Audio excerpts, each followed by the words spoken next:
इस एपिसोड के स्टार्ट में हम देखते हैं कि जब नियली ने फॉरबिडन आर्ट का यूज़ किया था तो हर वो अटैक जाकर मॉन्स्टर को लगा था और वहाँ उनके टकराव से बहुत बड़ा धमाका होता है और आसपास की जगह हिलने लगती है। ये माहौल बहुत ही खतरनाक और डरावना था क्योंकि इतनी खुशहाल जगह पर आज ये तबाही का मंजर आ चुका था। शेंग होंग ये देखकर काफ़ी ज़्यादा शौक होते हैं और क्योंकि इतना खतरनाक अटैक सिर्फ लेजेंडरी रैंक के योद्धा ही कर सकता है, उसे डर लगने लगता है कहीं लेजेंडरी रैंक का येमो तो यहाँ नहीं आ गए हैं, नीजोंग के फादर येमो यहाँ आ गए हों और मेरी सारी प्लेन पर पानी फेर रहे हों। वहीं सिटी लॉर्ड भी सोचने लगते हैं कि आखिर ये अटैक किसने किया होगा।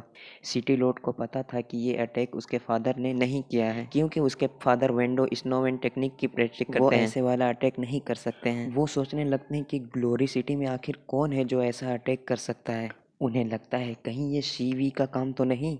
शिविंग वो पावरफुल आदमी है जो छुप कर रह रहा है। शिवी के बारे में हम अच्छे से आगे के एपिसोड में जानेंगे। अब सिटी लॉर्ड को थोड़ी राहत की सांस मिली थी क्योंकि ये अटैक अगर शिवी ने किया होगा तो सिटी को एक और लेजेंडरी रैंक का योद्धा मिलने वाला है और ये बहुत अच्छी बात होने वाली है। और अब आगे जब नियली और येजिंग की शादी होगी और वो दोनों जब इस शहर को संभालेंगे तो शिवी उनके लिए काम करेगा, इस शहर को नई ऊंचाई पर ले जा सकेगा। वहीं शेंग होंग डरते डरते सिटी लॉर्ड के पास आते हैं। उसे ये डर लग रहा था कि कहीं सिटी लॉर्ड ने उसे हमला करते हुए देख तो नहीं लिया, लेकिन सिटी लॉर्ड ने उसे नहीं देखा था और उन्हें ऐसे ही लगा था कि शेंग होंग उनकी मदद करने आ रहा था। शेंग होंग सिटी लॉर्ड की खैरियत पूछता है जिसमें सिटी लॉर्ड खुद को ठीक बताते हैं। तब नियली बाकी की तरफ बढ़ने लगता है। नियली खुद अभी ये नहीं बताना चाहता था कि ये अटैक उसने किया है क्योंकि शेंग होंग को ये पता चलेगा तो शेंग होंग का कलेजा फटकर हाथ में आ जाएगा और वो नियली को मारने की कोशिश करेगा। अब नियली फिर आगे बढ़ता है और बाकी मॉन्स्टर के पास जाने लगता है। नियली ने जिस लेजेंडरी रैंक के पावर को यूज़ किया था वो उसका इस्तेमाल सिर्फ 6 बार ही कर सकता है। वो जब देखता है कि बहुत सारे सैनिक मॉन्स्टर के हाथों मारे जा रहे हैं तो वो अपनी ब्लेड को बाहर निकालता है। नियली के इस ब्लेड का नाम टियान चिंग लाइंग लाइफ है। ये ब्लेड मॉन्स्टर को तो जान से मार नहीं सकता है लेकिन उन्हें काफ़ी ज़्यादा घायल कर सकता है, जिस वजह से मॉन्स्टर कमज़ोर हो जाएंगे तो सैनिक काफ़ी ज़्यादा मॉन्स्टर को मार सकते हैं।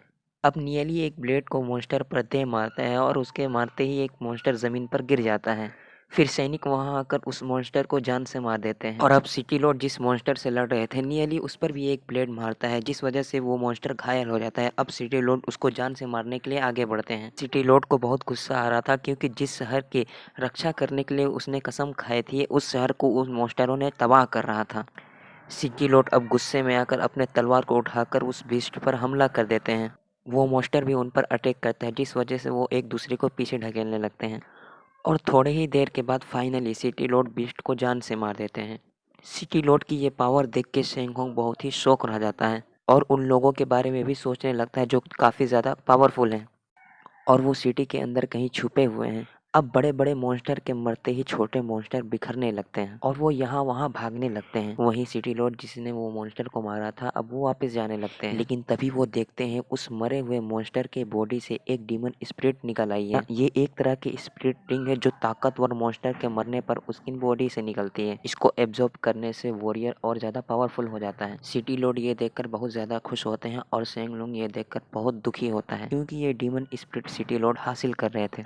उसका मन करता है कि वो सिटी लॉर्ड से ये छीन ले क्योंकि सिटी लॉर्ड अगर इसको हासिल कर लेते हैं तो वो भी लेजेंडरी रैंक पर पहुंच जाएंगे और फिर शेंग होंग के लिए अपने इविल प्लान को पूरा करना बहुत मुश्किल हो जाएगा। अब वो उसे छीनने के इरादे से सिटी लॉर्ड की तरफ बढ़ने लगता है, तभी सिटी लॉर्ड पीछे मुड़ते हैं तो उसकी हिम्मत नहीं पड़ती है और वो फिर से शांत खड़ा हो जाता है और उनको बधाई देने लगता है कि आपको इतनी ताकतवर स्पिरिट मिली है। सिटी लॉर्ड जो बहुत ज्यादा खुश थे वो इसके इरादे को नहीं समझ पाते हैं और सिटी लॉर्ड उसका शुक्रिया अदा करता है कि उसने उसकी मदद की। और वहीं हम नियली को देखते हैं जो अलग अलग मॉन्स्टर पर अपने ब्लेड छोड़ रहा था और वो ब्लेड मॉन्स्टर को जाके लग रही थी तो वो घायल हो जा रहे थे और सैनिक आसानी से उनको मारकर आगे बढ़ रहे थे। इस तरीके से नियली ने कई सारे गोल्ड लेवल के मॉन्स्टर को मार दिया होता और अब ऐसा लगता है कि मानो नियली और उसके सारे दोस्त जीत रहे हों। और इसी के साथ सुबह हो जाता है और ये एपिसोड यहीं पर एंड होता है।